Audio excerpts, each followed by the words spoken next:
Senator, I'm just telling you, I don't know the I answer to appreciate that question. But what authority do you have over this as the director of HHS? What authority do I have? To enforce the law. In what regards? To make sure that a hospital that receives payment from Medicare is ensuring that they're providing the necessary emergency care to patients when they present. It's actually the EMTALA law. So what authority as HHS director do you have with respect to EMTALA?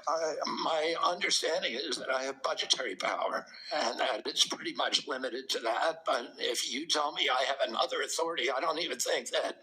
Well, let me tell you, we have a law enforcement branch at HHS. Actually, you do. And want to hand off your as well as the Health and Human Services Inspector General, who, by the way, was just recently fired by Donald Trump. So you will be enforcing EMTALA laws. And it's important that you understand their impact and don't play politics with the patient presenting at the ER based on a position that this administration has taken.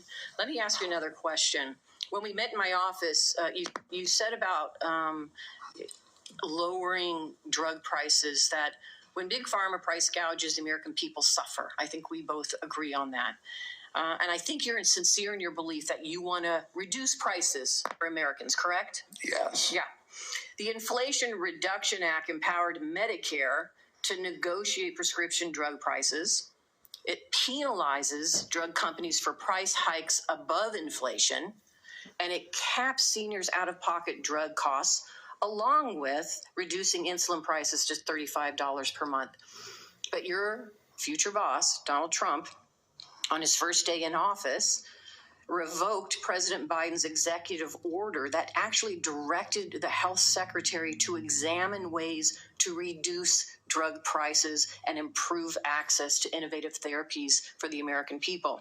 And, unfortunately, Republicans in Congress to repeal the Inflation Reduction Act, which means reversing the Inflation all of those Reduction Act is a spending act. Thus, it's not an inflation reduction, it's an inflation act.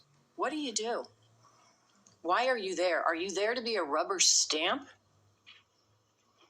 to this administration and cave into all of these positions that they're taking, even though you know they're in disagreement with your positions on lowering drug prices and that they could harm Americans? How do you handle that as HHS director? Senator, my understanding is that the White House issued an executive order, I believe today, supporting the drug negotiations under the IRA. President Trump